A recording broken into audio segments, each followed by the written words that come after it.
Hi, this is Amir from amiranzur.com. This blog post is called Why the Americans Are the Most Innovative Society in the World. So you might know the airplane invented by the Wright brothers, American. The telephone invented by Alexander Graham Bell, American. The light bulb, Thomas Edison, American. Google, eBay, Oracle. All these things are invented by Americans. And why is that the case? Why is it that Americans are such an innovative society? In my opinion, one of them is because they have a culture that rewards risk, right? They have a culture that is ready to accept new things.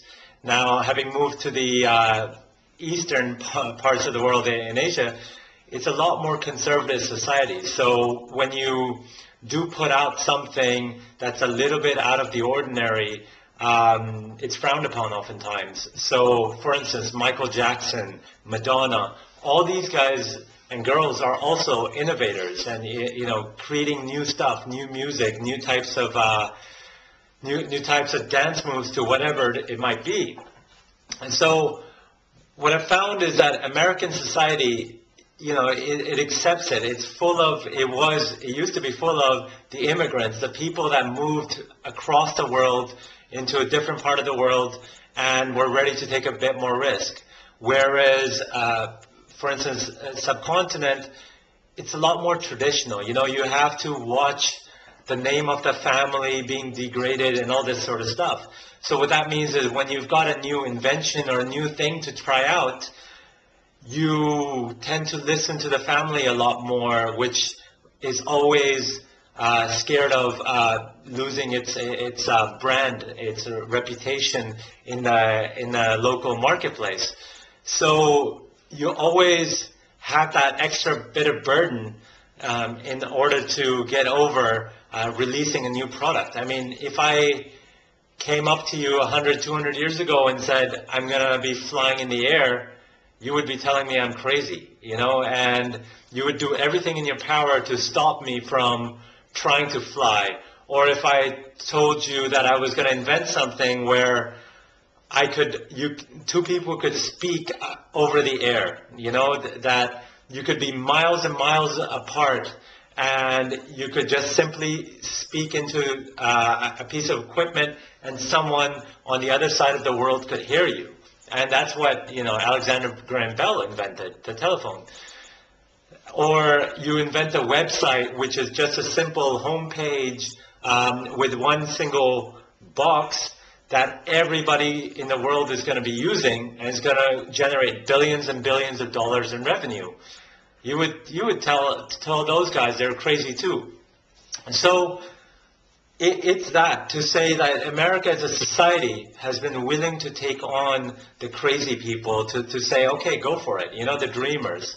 Whereas in a lot of the other part of the world, if you're trying to innovate, you do have to get over your fears of disappointing the family with failure. And, you know, Thomas Edison failed over 1,000 times before he made the light bulb, right? And in the East, we're a lot more scared about trying out new things because we think, oh, what are people going to think? I'm going to be the laughing stock. But in order to innovate, you have to get over that. You have to get over your fear. And, you know, you can take simple steps like releasing a YouTube video.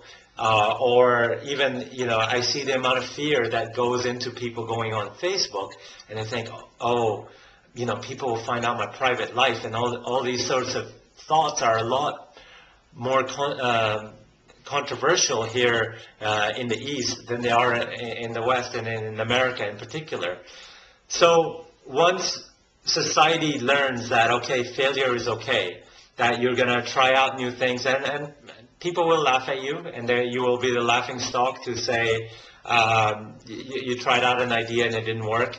And I can tell you, I can assure you that none of these people got their idea off the ground on the first attempt. You know, whether it be the telephone, the light bulb, all these things took months, if not years and years and years of trying and failing and being the laughing stock of their friends and family.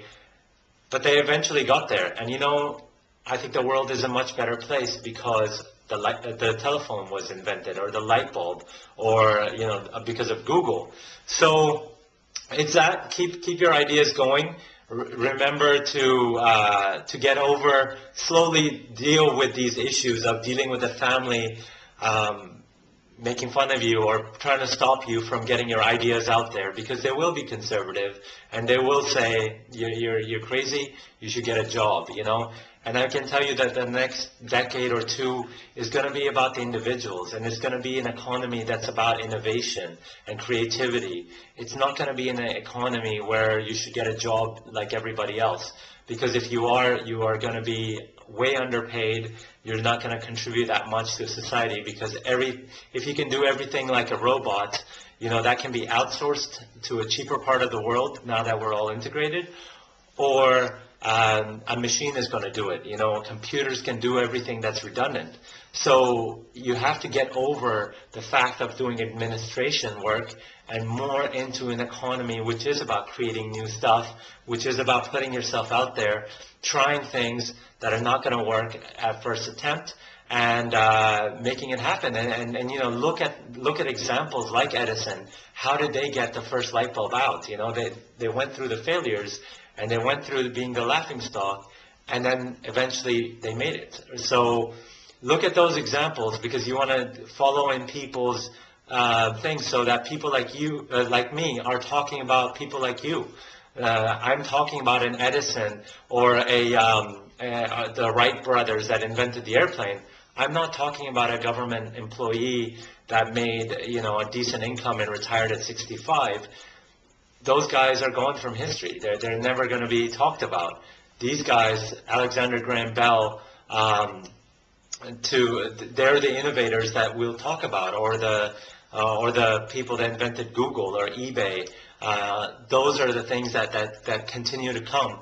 In the next decade or two, there's a lot more innovation coming, and either you're going to be on the sidelines, commenting on how people are stupid and crazy and weird, or you're going to be participating. And I tell you, participation is much more fun than sitting on the sidelines, reading newspapers, and seeing the world go by as you sit and contribute as an administrator in an organization.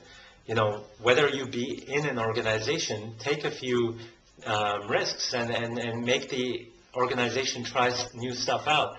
Because if your organization is not trying new stuff out, the world is just getting more and more competitive, and it's just going to go to places, and all those jobs and innovation is just going to go to another part of the world, right? So this is Amir from amiranzur.com, telling you to look into some great American examples of the innovators that have put themselves out there, taken some risk, and have changed the world. All right, thanks.